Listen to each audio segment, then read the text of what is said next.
Evening everyone, Vilisink back again with Raid Shadow Legends, ending this one. My latest 6-star champion. A champion I've wanted to build for a long time. I finally got around to it. And it was in this CVC. It was a lot of fun. Super strong champion. Epic champion. So not a legendary, but super strong. Vital in me getting stage 17 and 18 3-starred. Before it was 1-star each. I replaced Fane.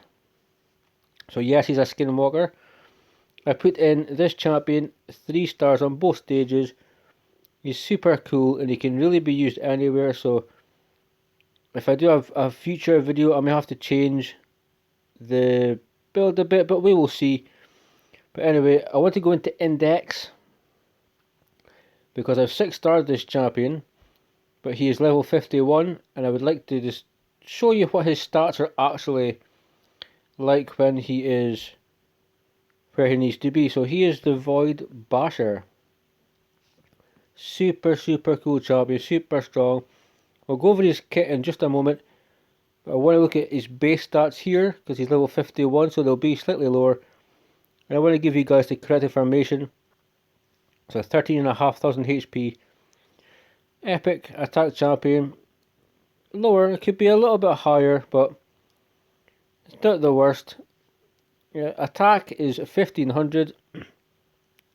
All of his kit is based off of attack, so that's pretty cool. That makes him actually one of the stronger persons in the game when it comes to attack. Defense 903, so it's under 1000, but neither here nor there. If it's Faction Wars Dungeons, that won't be a huge issue. Speed 95, he's kind of in the middle of being a speedy boyo and a slow boyo, but it could be 100, could be quicker, but 95 you can still work, you can still get that speed on him that you need. 15 and 60% crit rate, crit damage. Standard resist is 30 and has 0 accuracy as a base. So now that we've seen him there, let's just go and look at the build I gave mine.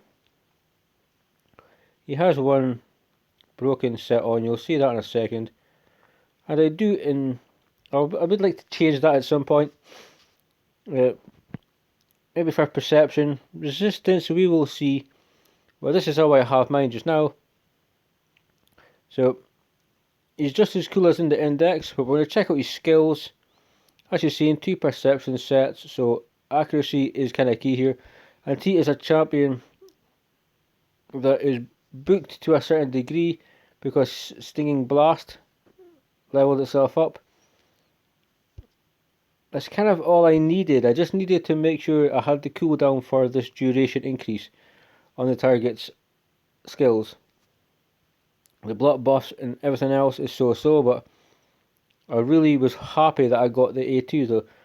A1's a single enemy, 75% chance you get extra damage. Do not increase your chance of placing a 25% weaken debuff for 2 turns, so really quite nice. A1, it's weaken, it's a very good debuff. So we'll see no more than that, we'll move on. Stinging Blast, AoE, increases the cooldown of all target skills by 2 turns. We've got 3 books to get us to the cooldown. Damage can be increased, the cooldown can be increased. It is pretty badass. And I've been using them. Like I said in Faction Wars, I have no keys left, which I feel kind of stupid about now. Can't even buy any, because I could show you just how vital he was. But again, we'll go through dungeons. Like a keep or something, just to show you kind of what he does. But this is just essentially like a mini warlord. Increases the cooldown of all target skills by 2 turns. So Faction Wars, if you see a Valk wave, they ain't able to do anything. In dungeons, doesn't matter what enemy you're going to get, they will be doing their A1. This, for me, is part of what makes Basher so strong. So Cause Fear is attacks 4 times at random. So it's not an AoE, still attacks 4 times at random. Doesn't mean it's going to hit everybody. Now this does go to 100% chance. You get 10% more damage. And it will go to a 4 turn cooldown. And it's 100 when booked, placing block buffs for 2 turns. So again, if it's Valks or Morris and there's Valkyries, they won't be getting their counter attack, they won't be getting their shield. If it's an arena, you're going to be paralysing teams with this. Not so much dungeons. Potentially Doom Tower could be a really great place for him. May try him there as well.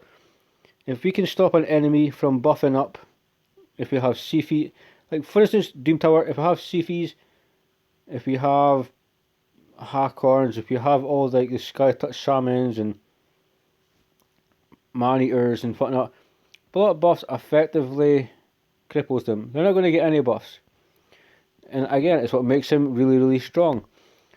His aura, I think it's just going to be a HP one, yeah, 25% in all battles. Decent. I mean, having extra HP is not a bad thing at all, but I've wanted to build this champion for a long time. A long, long time. I thought it was fully booked, but I mean, the Stinging Blast, getting the books is where it needs to be. Block buffs is a lot of fun. This AoE, increasing the cooldown of all the target's skills, is fantastic. And weaken on an A1, weaken is a great debuff to put on someone. It just means you can do more damage, so AoE or single target, it is still good. He does not have masteries. So 2 perception and HP along the bottom, I think accuracy, with an accuracy chest. And we are at 39,530 HP, 2,500 attack, so reasonable attack without trying, 1,600 defense, 199 speed, 39 crit rate, 97 crit damage, 92 resistance, so could be higher on resistance, but again he needs accuracy. For that he has 449 accuracy. This is really the build I would kind of say go for. Give him the accuracy that he needs to land what he needs to land, and then you're going to be fine. So I can maybe show you the stage that I did, but again I have no keys. It kind of really sucks. And all I need now is 19, 20, 21. So when they come back around, when they knock out the park, stage 17, stage 18 were 1 stars before. Basher, being the man that he is, helped me just knock that straight out of the park. So we'll take him into in his void, which is a very good point to make actually. Meaning, whenever we go dungeons, it makes no difference. But I think Ice Golem could be good because wave 2, if we have the Shrieks or if we have the Shatterbones, that essentially stops them doing everything. So let's mix this team up. I haven't used him in this precise dungeon, but we'll keep Eurogrim for poisons. We will, who do we put in? Well, we'll put in Ninja for damage as well. We'll put in, we'll keep Ninja in actually, we'll remove the poisons. We're going to take some CC. We will take our decreased defense champion. We'll take in Basher as well. So I've no idea how this team goes. Not in this dungeon. But again, Basher is badass. Really, really good champion. Really strong. Extremely underrated as far as champions go. So let's just take it off of auto. Let's see, if we get stuns, I might kind of ruin it for us. Decrease some defense, and then we'll see. So let's just. So we'll start off with the A2. Attacks all enemies, increases the cooldown of all the target skills by 2 turns. So for the next 2 turns, they will be doing their A1s. And the animation for that with the chains is really, really cool. We'll slap off some freezes. Ninja again, just a ridiculous. Oh, we should have took Rotos, but we're only really here for the waves. So we'll just go A1 again because we're about to, let's see, put up some block buffs. So 1, 2, 2 out of 5. Not too great, but it's not booked. Still really cool though. We're paralysing the team. Decreased attack, decreased defense, frozen. Some have HP burn. Some are stunned. Some have decreased accuracy. Some have a lot of buffs. There's really nothing that they can do. I just wish I had a key for, or keys for faction wars. I really do. It would have been really fantastic. I'm curious to see. This is because the second wave Basher could be really vital here. Might leave it on auto. And see if we can get to Shriek. Stop that from going off with these terror beasts before they get a turn. I'll see how it goes. So a 3-turn cooldown, so if we get a few turns will be good. Let's see what happens here now. Couple of stuns, decreasing the attack and the defense of the champions. A1. Basher's probably going to go A1. A couple of moves. Can we get a freeze? Some more stuns there. As long as we get the terror beasts frozen until we need Basher, that would be really, really cool. So he should be... Let's go manual because he should be getting back his move just about now.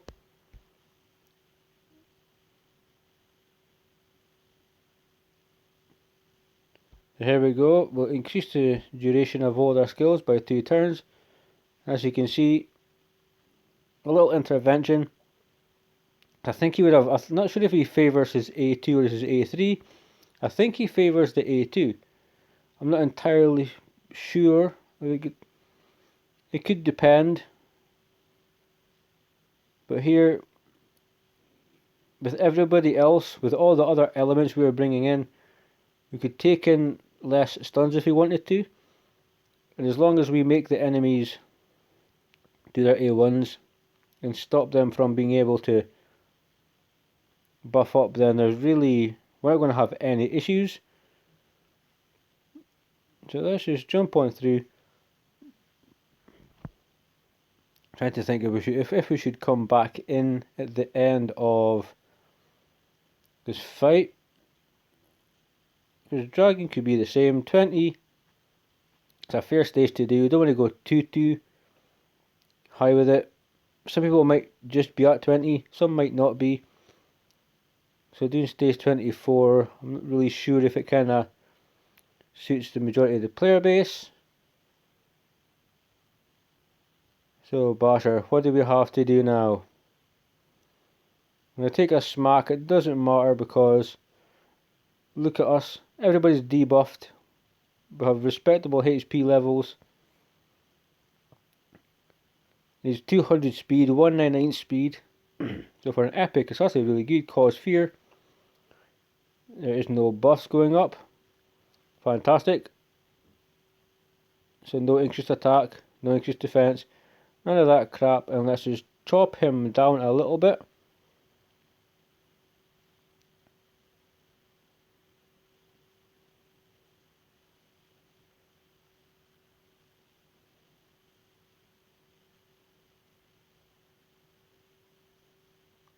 So what we'll do, guys, is we'll just cut back in at the end of this battle, and then we'll maybe take him into a stage on Dragon or a stage on something else like a Doom Tower wave or something, and we'll see how he does there. But we'll jump back in at the end of this fight. And guys, we're back. We have very low HP.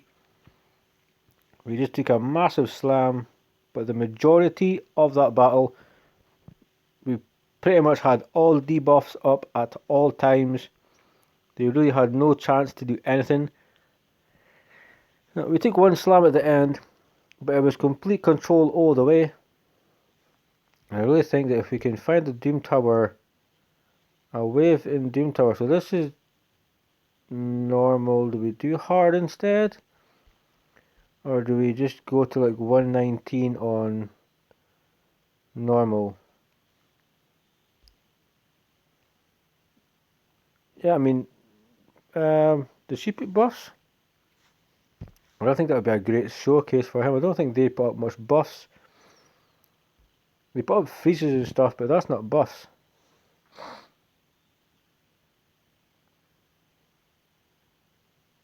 That wave doesn't sound necessarily difficult.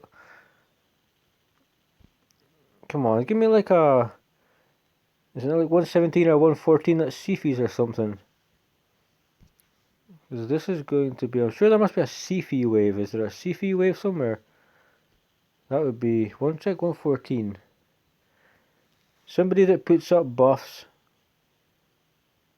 Here we go. Unkillable. Got Rotos.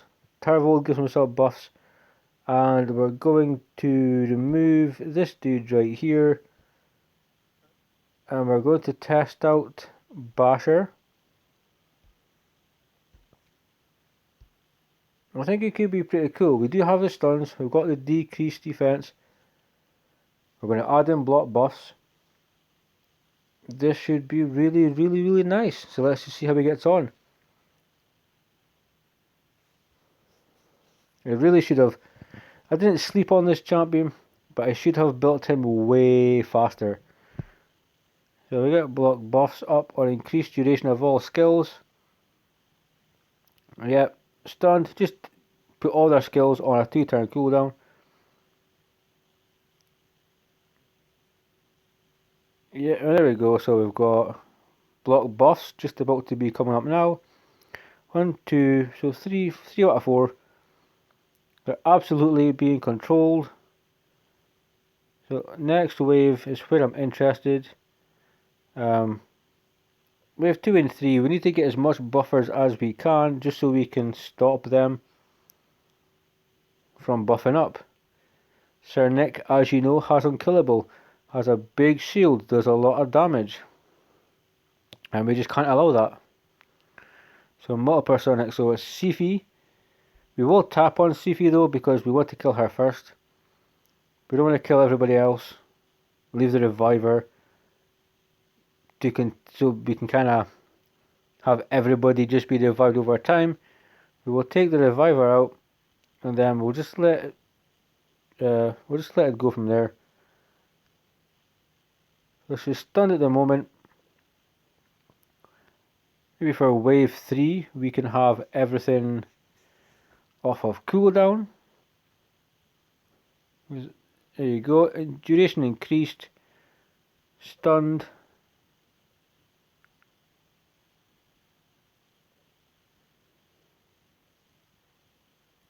Decreased defense again. Rotos is down. Block buffs because she will buff up given the opportunity. Here we go. We've got a few turns for Basher to get that move back, so let's see how we cope with Sifi, Cernix, Tarvolds.